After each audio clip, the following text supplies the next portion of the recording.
All right, welcome everyone. Today's going to be a little bit different, I think. Next week is Purim, and calendarically speaking, we share. Let's see what we got here. I'm going to share screen. Yes, and there.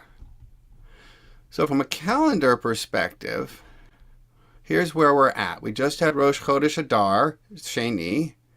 We are on the 10th right here, the 7th of Adar Sheni. We have Shabbat Zachor this Shabbat. It's always the Shabbat that precedes Purim. Then the following Wednesday, we've got Ta'anit Esther, Purim on Thursday, Shushan Purim on Friday, going into Tzav and eventually getting into Pesach. However, this year we have a little bit of a calendrical coincidence in that Purim, the 17th of Adar, falls out on March 17th. Does that ring a bell for anyone? March 17th? No. Ziggy? No, not really. Sorry. March 17th is St. Patty's Day. Oh, wow. Oh, So sorry, a couple- I don't know that. So a couple of colleagues of mine put this together. I thought I'd play it for us. It's really cute. Let me make sure I've got everything set up here. Can you hear the music? Yeah.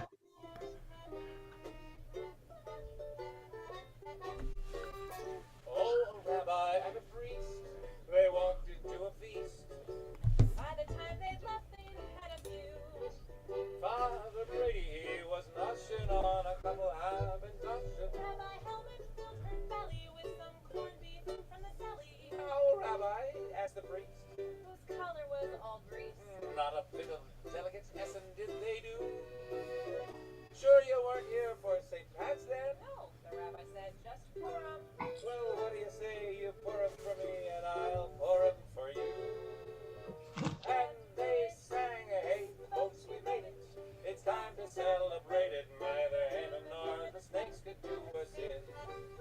When St. Patty's falls on Purim, I give up faith and vigor. I'm gonna drink until the two light up again. When the 14th of Adar meets the 17th of March, That's the day on which by far the fewest throats will feel a parch. it's the night to serve Israelis that a shepherd's topped with mealy. And a peg from Donna Gala, pat a Kerrygold on her collar. For it's then the whole Mishpocha and Methuselah and McCree. Have a chance to bend that elbow and a dance to bend the knee. So dressed as Esther, your ancestor, Or a wear an old green time to toast the Irish Hanukkah. and Jewish Halloween. Halloween Costumes, candy, Irish Hanukkah. always lasts 8 days. And they sang, hey, folks, we made it. It's time to celebrate it. Neither Haman nor the snakes could do us in. When St. Patty's falls on Purim, I give up faith and vigor. I'm gonna drink until the two light up again. So raise a glass and have some fun. It will be 2041 before the two line up again. Happy Purim. Aaron Gobra. I hope you enjoyed that. Yep. Hi, Rick Caruso here. Got rid of Nick Caruso. So, I'd like to do something a little bit different. First, let me stop the share. There we go. Welcome, Molly. Thank you. A little different this time. I'd like to basically go through and see how much we can do of the Megillah, and the rough highlights with some discussion points as a preparation to getting us into the story of the Megillah and trying to understand what it's about and how should we be viewing this. First of all, I have to say that from my perspective, all religious text is literature. And the Megillah is no different. If anyone who's going to look at religious texts as an historical document, as an historical record of what actually happened, will be sorely mistaken. History writing as we know it today really didn't come into effect until the 2nd century BCE. at the earliest. Or so we look at documents such as the Megillah and try to discern what was going on at the time. We have to be careful. So let me share. Yeah, it'll be this screen. But not this and not that. All right, let's get up to the top. So first off, what happens in chapter 1? We have a big, over-the-top extended party displaying his wealth, so much so that it's comical. The feast lasts for 6 months. Give me a break. The language is sexually suggestive from the start. Vashti has her own party. The king wants to show Vashti off to his influential friends. According to some suggestions, naked. She refuses and he is counseled to dismiss her, which he does. Question I have for you is, with whom do you identify? Vashti or Achashverosh?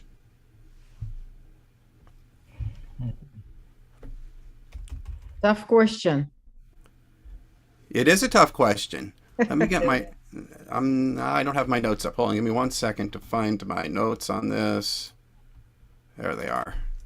And move them into the proper window. It is a tough question. Yeah, we look at... I was kidding. I don't think it's a tough question for me. I'm a woman. Okay, so you identify with Vashti. What characteristics of Vashti, Molly?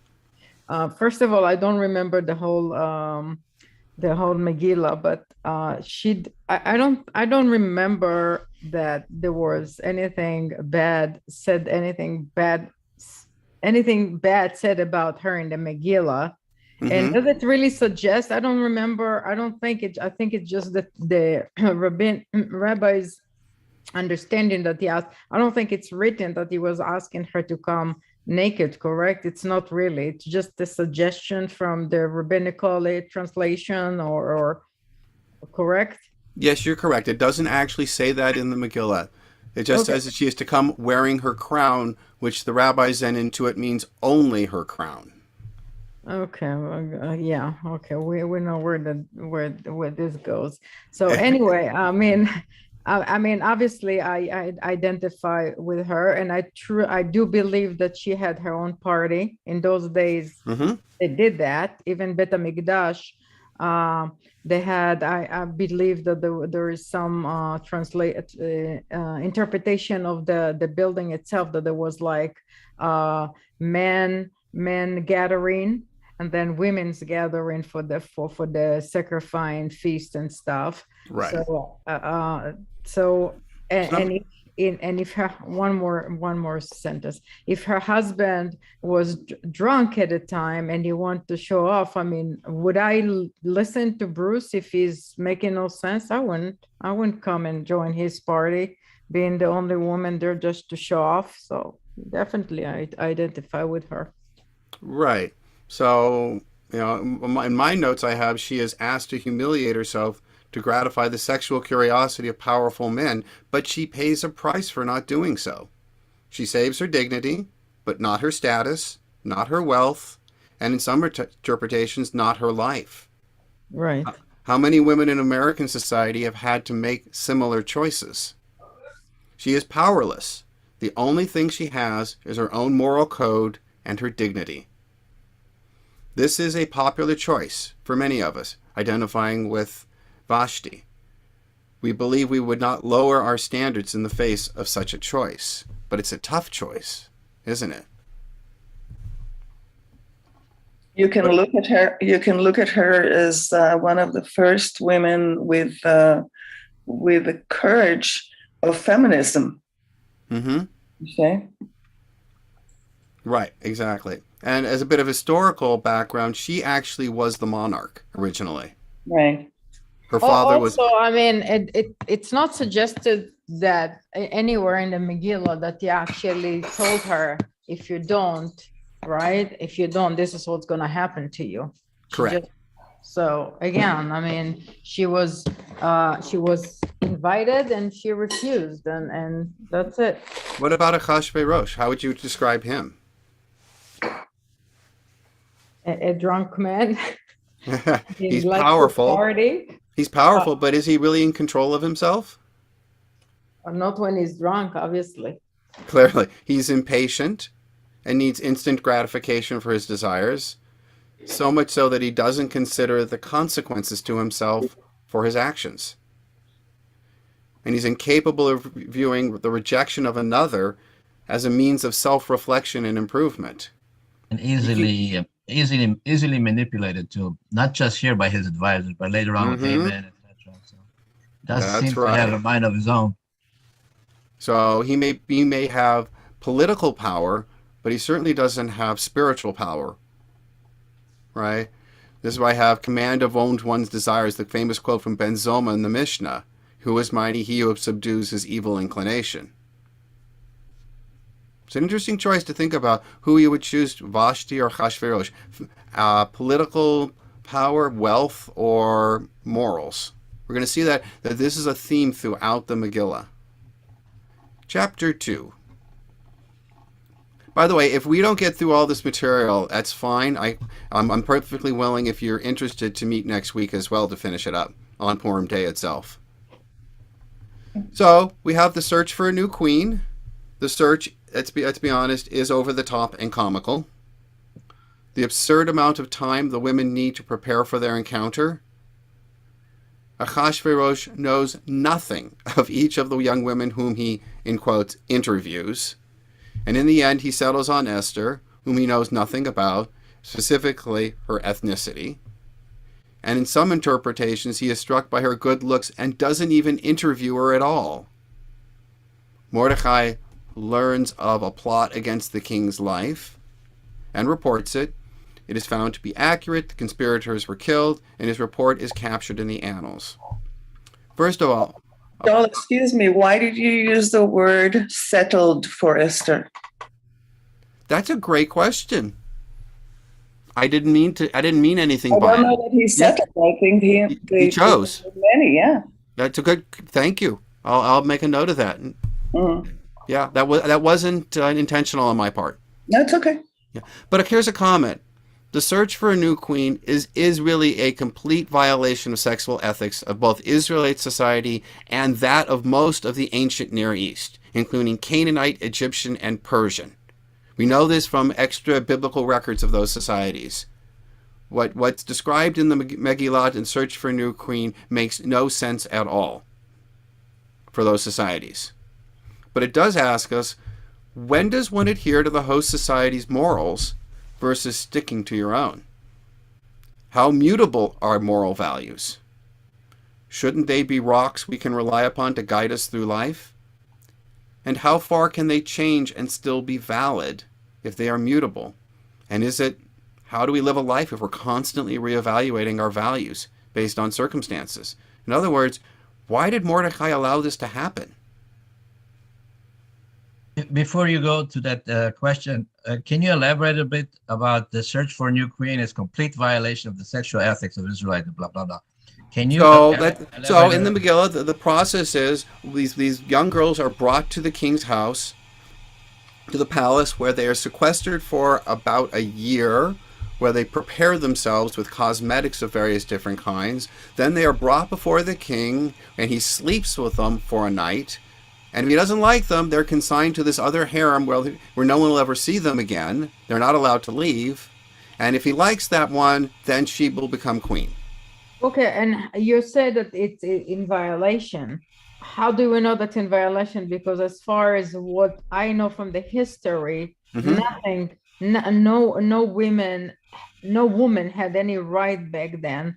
And when you say it's a violation, I don't see from the history, even if you look at the Torah in the Bible, women didn't have any right. I mean, men took women on left and right, and they had kids. I mean, if you go back to Abraham, Isaac, and everybody had more than one woman. So why is it for a king to be a violation to choose a new queen? I would direct your attention to the incidents where both Abraham and Sarah in two occasions, and Isaac and Rebekah find themselves in either Egypt or in other societies, and they're passed off as their husband's sisters. The rulers of those societies, when they find out, are aghast and say, "What have you done? You're going to bring the wrath of God down upon us."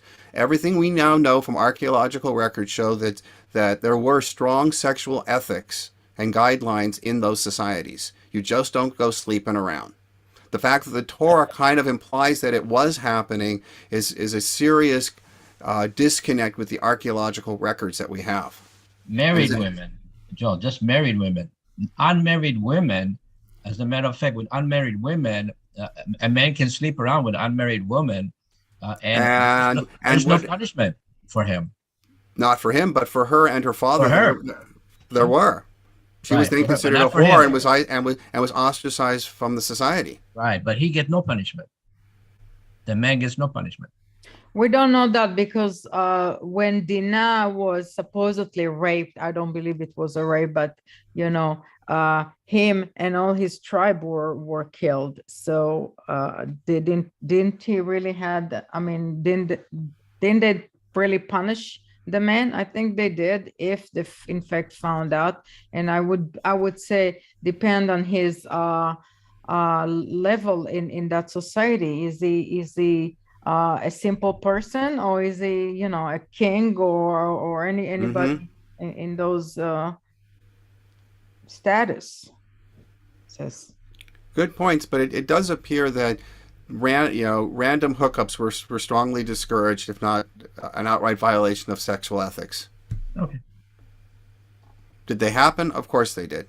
The Talmud's replete with examples of rabbis sleeping around with, or knowing more about the insides of a whorehouse than you would expect a rabbi to know. But what about morals? I mean, if you have a moral code, shouldn't it be a rock? Is it mutable? To what extent? until you're drunk, I guess. Until you're drunk. Well, he's not drunk at this point, not that we know of. Well, if as the Megillah mentioned that it took 6 months, how do you know that it didn't really happen when he indeed was? Okay, but what about Mordecai? What about Mordecai? He was a simple man. He couldn't do anything, and we know that. That's why he said. I would push back against that. Mordecai was not a simple man. From the Talmud descriptions, he was a member of the great Knesset Hagadol. He was learned. He knew the sexual ethics. He knew what was right and wrong according to his traditions. Yet he still gives his daughter up for what we'll see as a slim to none chance that she would actually win the prize. Well, maybe he was following Abraham and Isaac.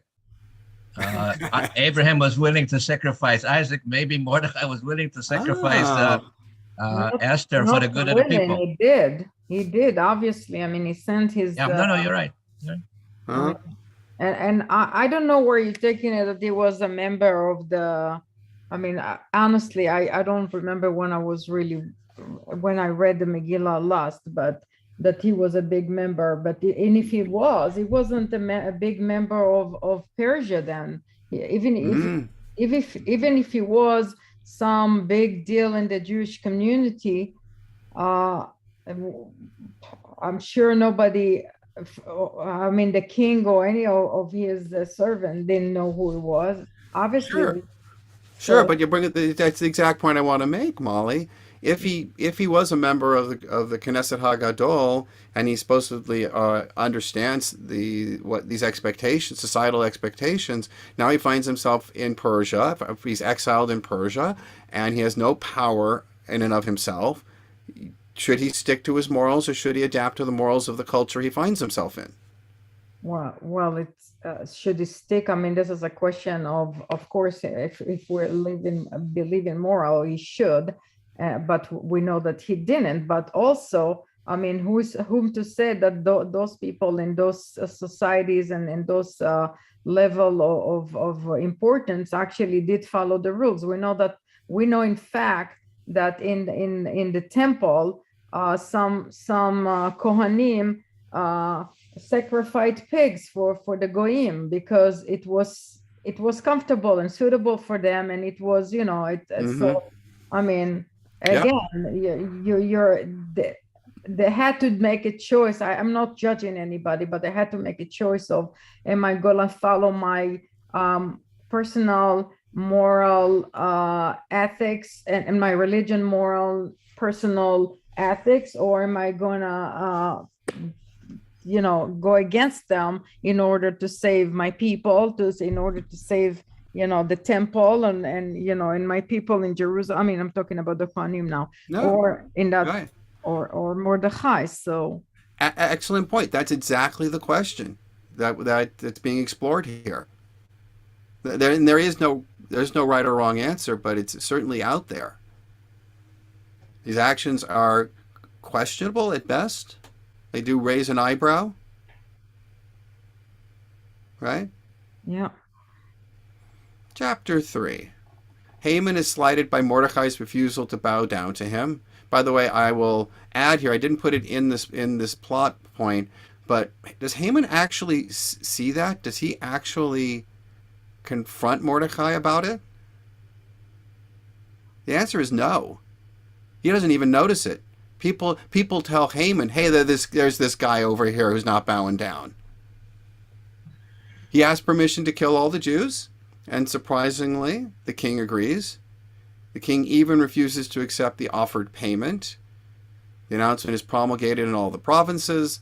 The people, Jews and non-Jews alike, are puzzled, confused, and shocked by it. So what was Haman's plot based upon? Was it on philosophical grounds, political grounds, or personal? Obviously, it was personal. Yeah. It was. He knew nothing of Mordecai, as far as we know at this point. But then he was told that, because we know that those people, whoever was telling the king, or I guess Haman was telling the king, like that those people within your kingdom that will not bow to you, or they're not obedient by your rules and stuff. So obviously he did his investigation and Right. So Haman's plot against Jews escalates quickly from a personal insult to a global threat. Where have we seen that before? Hitler, maybe? That's right. Yeah. It is. Yeah. It's You a know, it pattern. was not. It's a pattern we those who study anti-Semitism over this, historically, will see this. You'll see this pattern over and over again. Someone gets insulted, someone has a personal problem, and explodes it to a global one. Does it have any analogs in modern anti-Semitism? Have you ever seen this happen in your lifetime? It's clearly the event is just an excuse, a trigger. It's deep-seated. It's there. It was there all along, and it's just an opportunity to act upon it. Okay. The Trio Light Synagogue, when they were shot up, and also the Poe Synagogue, there was a grievance. There was a personal grievance, yes. Yeah. Yeah. Mm-hmm. What does the reaction of the non-Jewish population tell us about the status of Jews in the Persian Empire?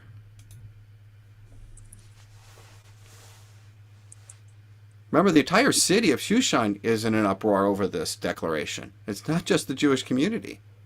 I mean, I don't remember that they demonstrated against it. It's just like the German. I mean, the simple German couldn't. I mean, look at what's going on in Ukraine, and I'm thinking, the Ukrainian people throughout the Holocaust couldn't care less. Not only that they couldn't care less of the Jews, they killed Jews themselves. And if a Jew was hidden or anything, they would tell on them. Not all of them, obviously, but we know at least about 3,700 Jews that were killed by the Ukrainian, themselves. So again, this is like, you have a neighbor, you don't like him. Oh, I'm not gonna like the whole nation. And I would say, like, if you like living in LA, okay, you live as a Jew, we live as a Jew, we have a big community here, but we don't really know how our non-Jewish neighbors feel about us. And if God forbid anything to happen, and anything in America, we don't really know that our next door neighbor will not come and slaughter us. I'm hoping not, but that's what happened in history. So we can't really tell a lot about those people in Shushan. I mean, how they felt before or after, and why, because it's not really told. So, Correct? yeah, yes and no. We do have extra biblical records on this actually from the Persian Empire, which interesting enough, the lingua franca of the Persian Empire wasn't Persian at this time. It was actually Aramaic. So we actually do have records of that and can understand them. Jews were well integrated into Persian society. Is really what the answer is. Just like they were in pre-Weimar Germany, where Jews were well integrated into German society as well. Right.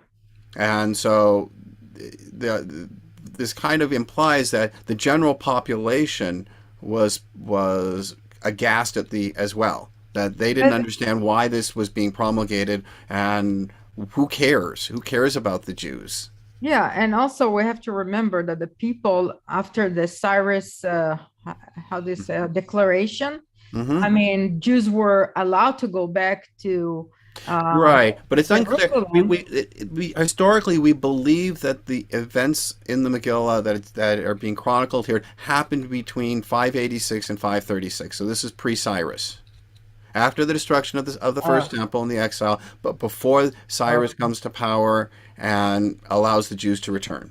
Okay, I thought it was after. So I was going to say that we'll have to remember that the poor went back to Jerusalem, but the rich actually stayed because they had no Life was good. Life was Yeah. good for them in Persia. Yeah. right. Chapter 4, we got some really interesting stuff now. Mordecai hears the decree, and he puts on sackcloth. Eventually, all the Jews in the kingdom do the same. Let me put my notes. There we go. Mordecai and Esther communicate through a messenger, Hatach, one of the eunuchs. Mordecai refuses to be consoled and challenges Esther to go to the king to get the decree reversed. Esther explains that one cannot simply go to the king without being summoned. And Mordecai issues his famous ultimatum, don't imagine you're safe in the palace, perhaps you're queen for a reason. So, what plot device, from a literature perspective, what plot device is this? This is Deus Ex Machina. This is the triumph of hope over reason. All is lost. We have no way to save ourselves. Oh, yeah, there is. Over here. There's this possibility over here that no one had considered before. We've got the queen. But we have to ask, is she their only hope? And can she really affect change? And why is it that only Mordecai knows that the queen is Jewish? What about other Jews?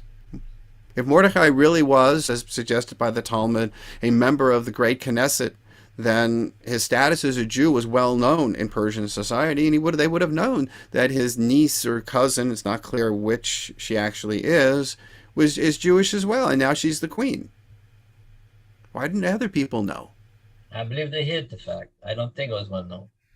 It was not well known that Esther was the queen? No, that she was Jewish. I don't think that the king knew that she was Jewish. The king did not, but I'm asking, why didn't the Jewish community know that? Well, yeah, I don't think they knew.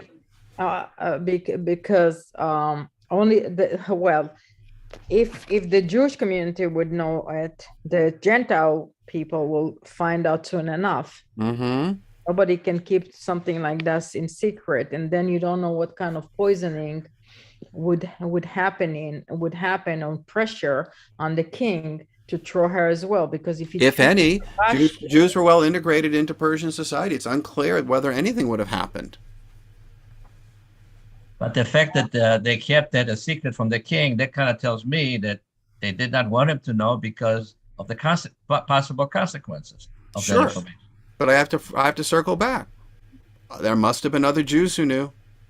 But also, I mean, we know of Esther because she was chosen to be, as you said, they were integrated into the community. And I find it hard to believe that that there were no more Jews, at least one or two that were brought to him that are not mentioned, plus probably other non-Persian what do you call them?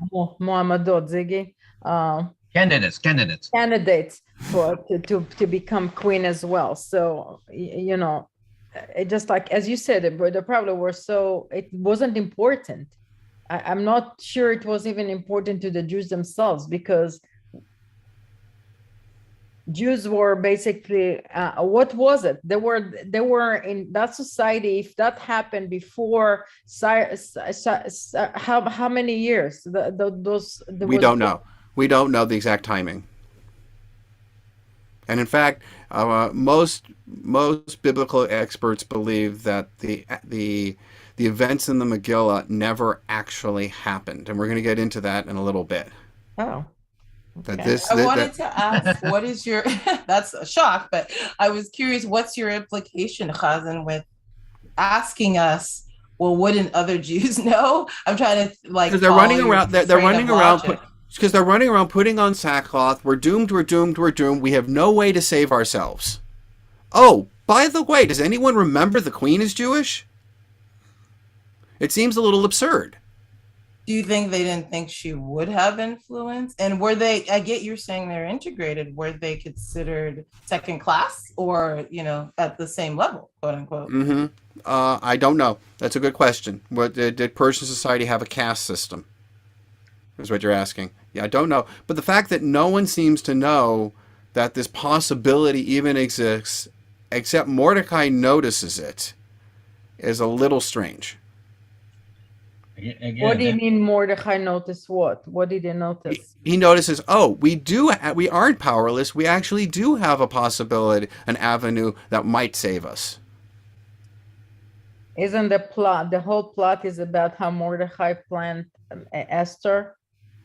And what do you that's going to be a question that we're going to have to tackle with, how much of this is divinely directed versus free will.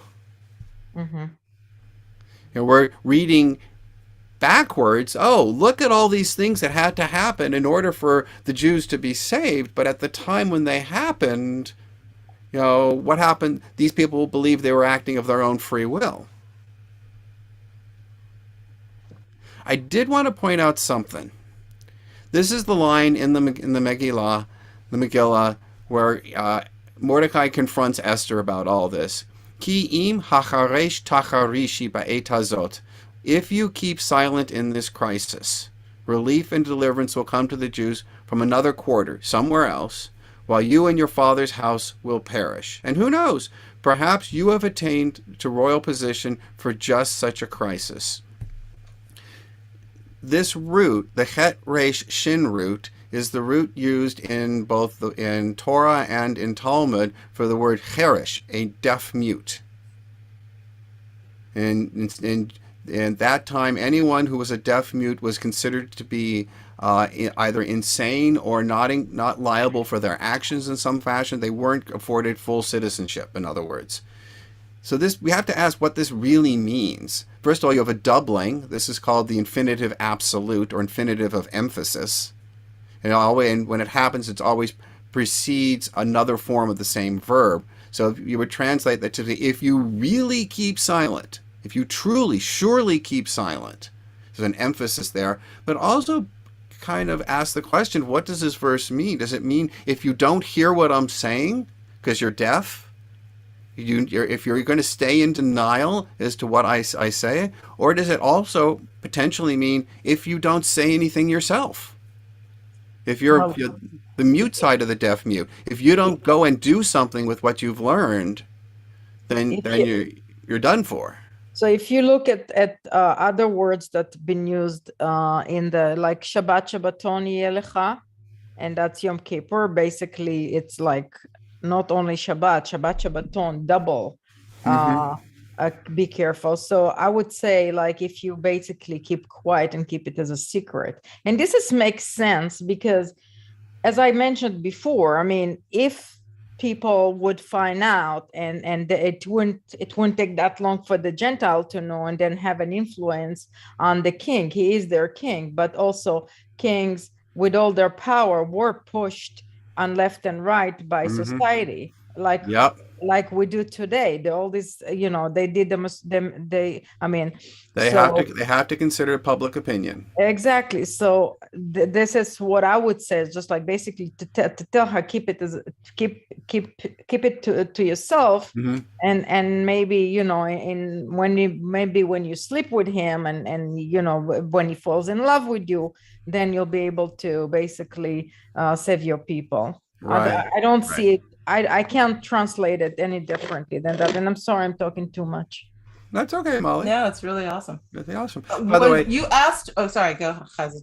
I was going to say, this is grammatical construction of an absolute infinitive, an infinitive absolute followed by another form of the verb. You see this in other places. For example, in the first line of the second paragraph of the Shema, V'haya im shamoa tishma'u. If you really intently listen. Right. And it's in other places. There's an example of it in the second paragraph of the Aleinu. Karot yikaretun. If you truly destroy. You were going to say, Rachel? Oh, I don't know if it was where you were going at all, but you asked a little bit earlier about like maybe a literary device, and I was trying to think what maybe. All I know is when you went back through again, what Mordecai says, it feels like manipulation, but that's not necessarily what I think of as a literary device per se. But yeah, I was just like, I mean, and I know that has such a negative connotation generally, but I guess thinking about the language of like, well, if you don't, it's gonna come somewhere else. But maybe you were there for such a time as this. So that's why that's where my head went. Yeah, let's take a look at what Rabbi Martin Cohen said. By the way, this year, sorry, Rachel, because you are remote. But this year at STS, we're using new Megillat Esther books that the Rabbinical Assembly just put out. And a lot of these questions come from my exploration of this book. It's beautiful. It's got the traditional translation as well as a more contemporary translation and lots of chapter commentary and really good questions. He writes that this actually makes no sense, since the whole concept of free will must entail the possibility of no one acting at all. If people have free will, you have to consider the possibility that no one's going to act. Yet the concept of an omnipotent God resists the idea that divine will can wholly be thwarted when mortals choose recalcitrance over obedient piety. Mordecai saying, if you don't act, someone else, God will find a way through someone else. And what Rabbi Cohen's saying here is, wait a minute, that's not really true if you believe in free will. We have to at least consider the possibility that no one's going to act. Okay, here we go. Let me ask you guys a question. When do the events of Purim take place? When in the cycle of the year? Ziggy? I'm gonna say spring. In the spring, okay. I mean, we usually think of it as in Adar, right? Right? We have holiday Purim's in Adar. Yeah. The answer is no, they don't. Surprisingly enough, they actually happen during Nisan. In the third, if you read, I think the beginning of the third chapter, it explicitly says this is happening in Nisan. This decree is happening in Nisan. All the stuff that's coming with Haman and Mordecai and the king and the banquets and all that stuff, that's all during Passover. It's the promulgation of when the Jews will be destroyed next Adar. If you cycle the calendar around, it's in Adar of the next year that when the decree says that's when all the Jews will be killed. And that's why we observe Purim in Adar. But all the actual meat of the Megillah takes place in Nisan in Passover. Interesting. So Esther, yeah, it is, because we're going to see one way to view this is that this is a midrash on Passover. Esther takes a chance and approaches the king and is accepted. She invites the king and Haman to a wine feast that night. She then asks for another wine feast the following night. The king actually is puzzled by her behavior. Haman, as he leaves, sees Mordecai by the gate and is incensed. Haman relates the events to his wife Zeresh, who cautions him that if Mordecai is a Jew, he will surely fall before him. Passover comparisons. Both happen in the month of Nisan. Esther makes 2 meals, 2 seders. The villain is destroyed on the 7th day. Haman is hung on the 7th day of Passover, the same day that Pharaoh and his army get drowned in the sea. They are both, the king and Pharaoh are both extremely powerful, and according to some views, cannot obey their conscience and do what their inner voice tells them is correct. Both cannot be their own person, but to Molly's point, they need to consider the public perception of their actions. Molly, you read ahead. Yeah, I guess. Between Haman and Pharaoh says, "Do you not yet realize Egypt is lost, the plague of the locusts? If Mordecai is of Jewish lineage, then you will surely fall before him." Esther. Both are the authors of their own demise. Both were warned and either could not hear it or refused to understand what it meant. And as I said before, Haman is killed on the 7th day of Pesach, the same day as Pharaoh and his army that are drowned in the sea. In both cases, Pharaoh and Ahasuerus inherit messes created by others. Pharaoh by his predecessor who enslaved the Hebrews, and Ahasuerus by Haman.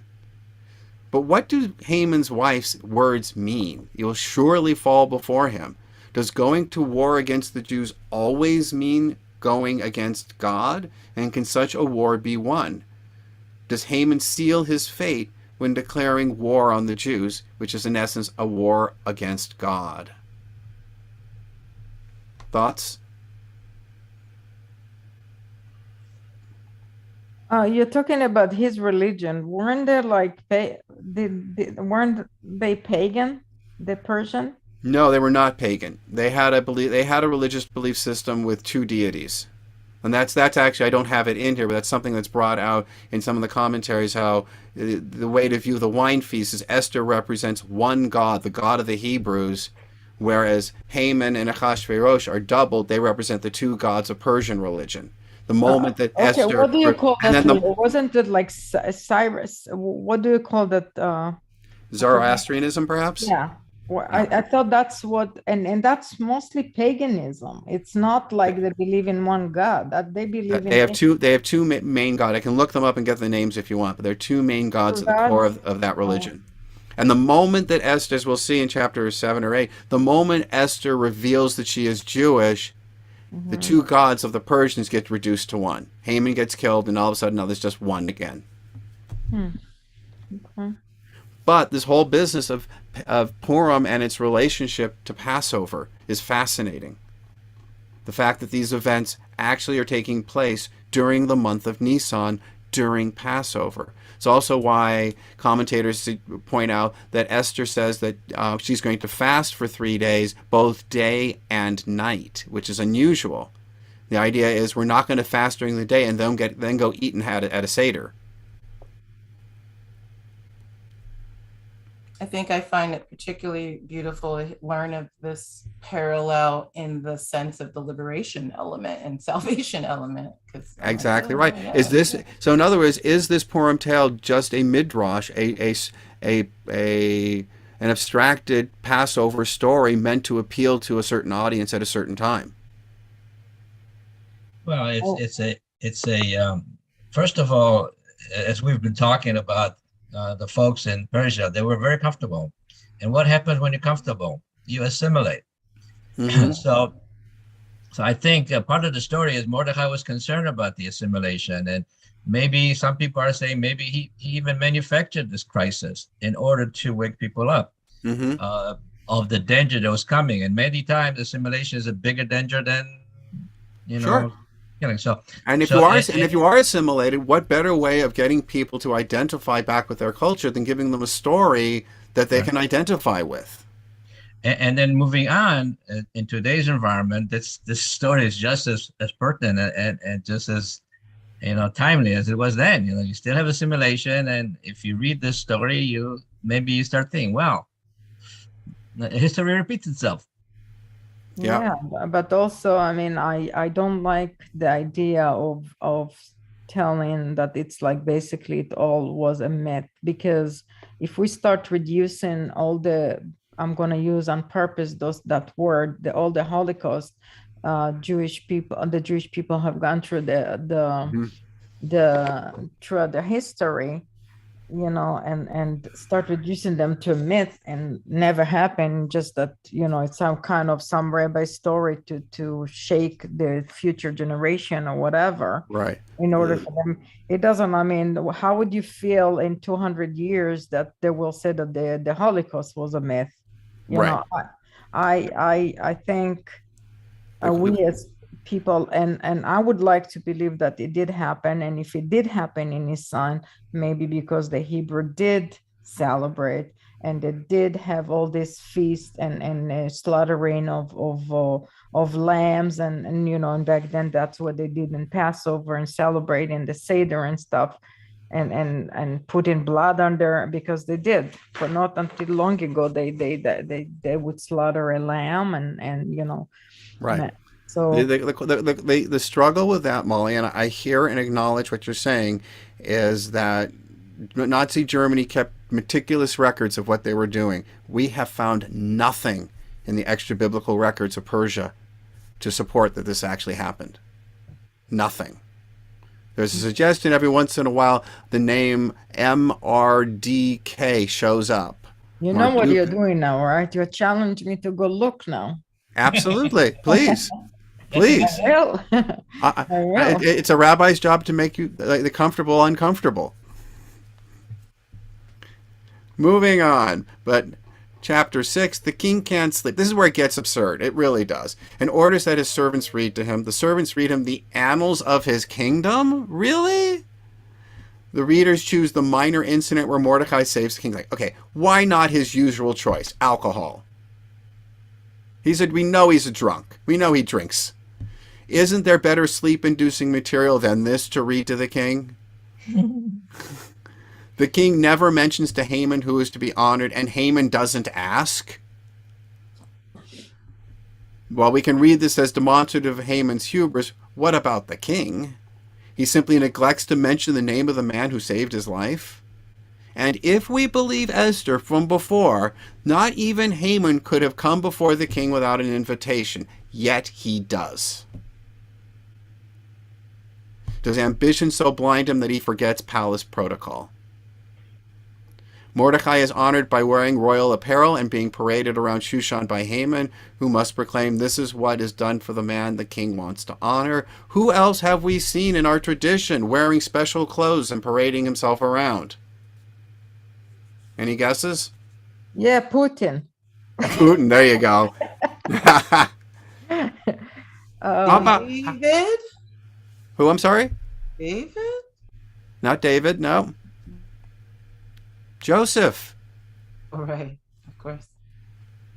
What do you Joseph. mean? What do you mean, Joseph? Joseph, He has the Ketonet code. Pasim, the coat of many colors. Yeah, but And then he ascends to become viceroy of Egypt and rides a not chariot correct around. with his Ketonet Pasim. His father, I mean, if you read it, it's like, first of all, he was a young man, and then he got, okay, now let's go back to the whole story of Joseph.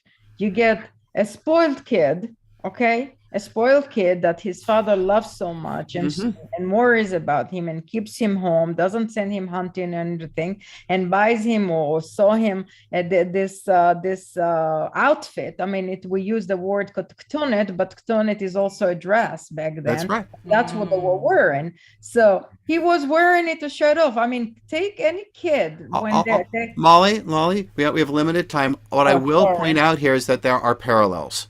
Okay, sorry. That someone reading this with a close eye would make a connection to Joseph here.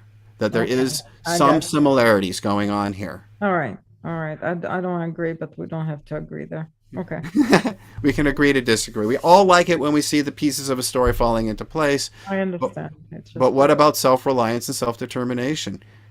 To what extent can we reconcile our modern beliefs that we are in control of our actions and the idea that God is in charge, directing our actions?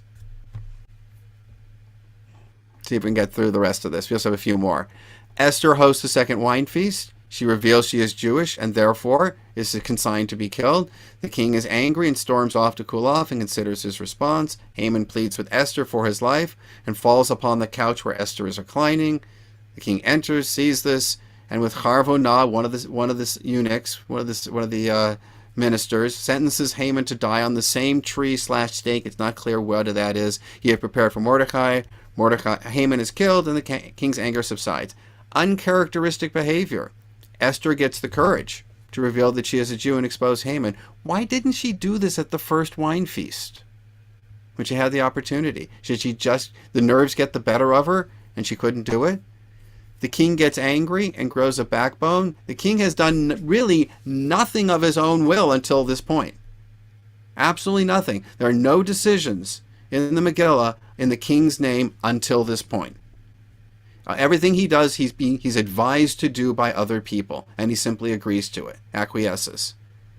Haman is ashamed. He falls from a position of power and has to grovel for his life. And sorry, ladies, we're in the biblical time period. He has to grovel from a woman, which is a huge thing for the time period and culture that we're talking about.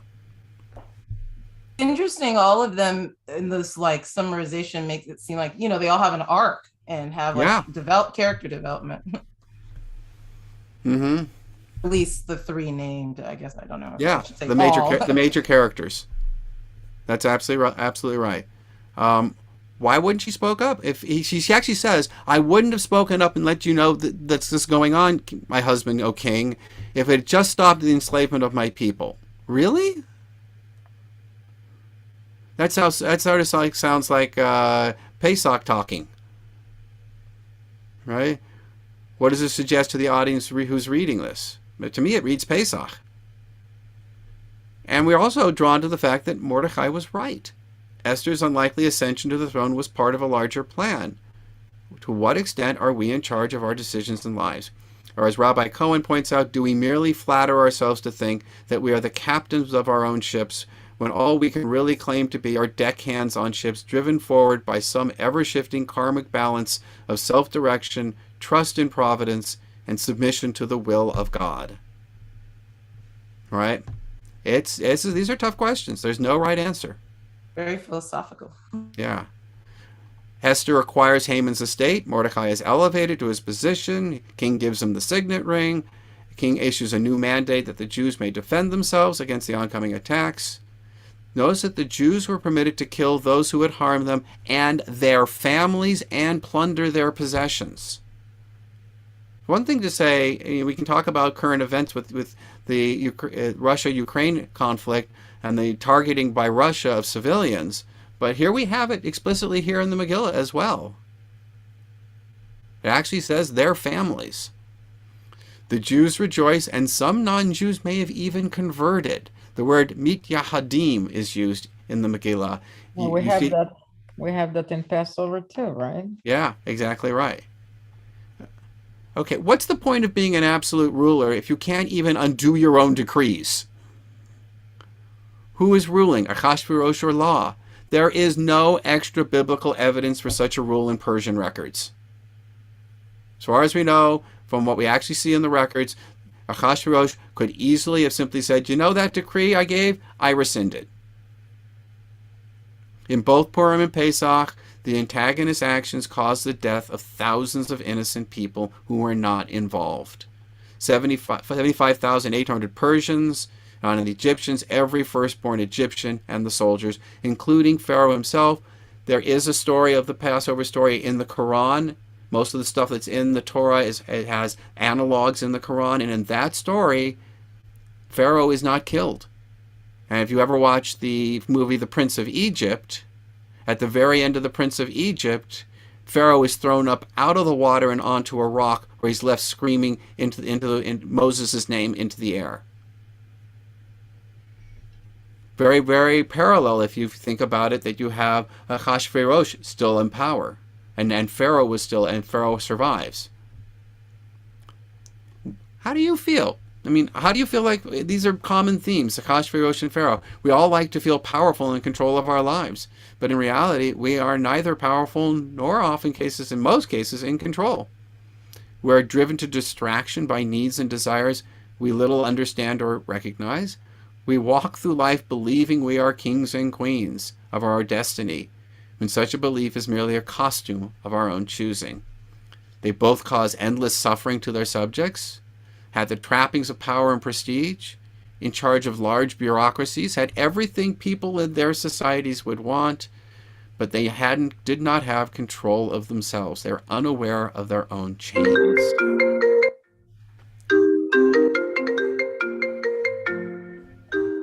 Want to answer that, Molly? Or mute yourself, please? Aaron, I'll call you back. I'll call you in 5 minutes. Okay, chapter 9. I'm sorry. That's quite all right. That's quite all right. The Jews in every province attack their enemies and meet no resistance. Is that believable? No, definitely not. All 10 sons of Haman are killed in the battle in Shushan, and their bodies are publicly displayed. In Shushan, the Jews did not partake of the booty, the spoils. Esther asks and is granted another day of revenge in Shushan. Mordecai writes up an account, which is then disseminated throughout the provinces. He commands feasting, giving of gifts to one another, that's Mishloach Manot, and charity to the poor, Matanot LaEvyonim. The book is to be read by Jews hereafter. Esther writes her own account and sends it out to the provinces. And she then writes a third letter to confirm everything. That we kind of lose. The fact that there were actually 3 different versions of this story promulgated to the provinces. Does violence solve tensions between groups of people? You know, the Megillah ends, they killed all their foes and they all lived happily ever after. Well, we know they didn't live happily ever after. But do you really think, is it realistic to believe that they killed all their foes and the remaining people who were alive, the remaining non-Jews, that they didn't hold a grudge? There appears to be no casualties on the Jewish side. Not a single... I have to go, guys. Thank you for everything. Bye, Molly. And please drop me an email if we decide to meet next week, okay? Okay, I don't think we will. I don't think it'll be needed. Okay, thank you. Sure. Bye. Thank you. Bye-bye. No Jewish casualties, just like in the Pesach story. Why was there no resistance? After all, the original mandate could not be rescinded, and the non-Jews indeed had the advantage in terms of numbers, weapons, and training. It makes no sense. And do we really believe there was no plundering? That they're solely motivated by self-defense? And if their opponents were wholly shocked and demoralized, why did the Jews need to kill them at all? Why couldn't they have simply made a mutual non-aggression pact? Given anti-Semitism throughout the ages has led to the deaths of millions of Jews, perhaps the only appropriate response is to kill those who hate us? How do you feel about killing people for what they might do? I'm called to mind, I don't know if any of you people saw the Steven Spielberg movie Minority Report. That's exactly the plot. They use psychics who can predict the future to arrest people who are going to commit a murder before they actually do. Is the cost of preventing murder in advance justified? Or do we need to wait and respond after the fact? What if it's too late then? And what happens when the smoke clears the day after? Interesting questions, I think. Chapter 10, the last, really short. King Achashverosh imposes new taxes and thrives. The rise of Mordecai to power is recorded in the chronicles of the kings of Persia and Media. We don't know this document. It has not been found. Mordecai continues to rise in the ranks, becoming the second in command to Achashverosh. Parallels to Joseph there. Mordecai remains humble and power never goes to his head. Yeah, I'd like to meet a politician whose power doesn't go to his head. Mordecai is kind to all and respected by everyone. What happens to Esther, though? Does she just get to walk away? I don't think so. She's queen and she's stuck there. What price does she pay for all this? Does she remain locked in the palace for the rest of her life? Does she have Jewish children? Are any actions justified to save one's people? What if those actions conflict with halakha? By and large, scholars don't, I know Molly's not with us, by and large, scholars do not view this, the Megillah, as being a story of history, but rather to be a morality tale of some kind, a midrash on Pesach, intended for an audience to remind them of Passover. Perhaps, as Ziggy, you explained, there was lax observance and people weren't observing Passover. They were assimilating too greatly. Let's give them a story that they can relate to remind them where they came from, without being too explicit. We don't know. Any questions? Do you think if that were in the hypothetical the case, that it's still holding that intent in our modern times? Like, why do you think we would even observe it today? Well, I don't think it's doing, certainly not reminding people of Passover. Most of you were shocked to learn that there were all these parallels going on in the first place, or rather that people don't even notice at the beginning. I believe it's the beginning of chapter 3. It explicitly says, what I'm about to tell you happens during Nisan. Mm-hmm. Most people don't even realize that. They skip over that fact. Mm-hmm. And they don't see the parallels between the two. So I don't think it's doing exactly that. I think it's just it's lost much of that power that it once had. It does in real observing communities. It generally is observed in a farcical manner. You know, there's a famous line. I think it's from the Talmud. I have to go find it. That says you're supposed to get so drunk that you can't recognize the difference between wicked Haman and blessed Mordecai. I've heard that. Right. Well, you should know that even the Orthodox Union came out with a statement a few years back saying, no, do not get so drunk that you lose that level of control. That's good. That's not what we want this holiday to be about. And actually, the OU put out, I think it was about 15 years ago or so, they put out an injunction saying at any NCSY event, any Purim event where adolescents would be present, if they cannot guarantee that adolescents will not get access to the alcohol, then they cannot serve alcohol at all. Mm. They're taking it really seriously. That's good. Okay. This is, interesting. Yeah. I don't think... Ziggy, were you going to say something? Ziggy, did you have a comment or question? No, it wasn't me. Okay. Leora? How's the cooking coming? I'm almost ready for you guys to come for lunch. That sounds lovely. I wish. I'll be over in 5. But I'm really enjoying this. It opened up a lot of thoughts in my mind, and actually a lot of questions that I will try to pose to my Orthodox rabbis and see how they're gonna view that. Which, thank you. I like that.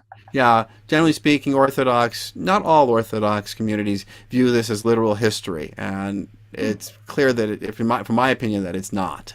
I can't see why do you think it's not, because I can see so many stories in the Bible that far-fetched. They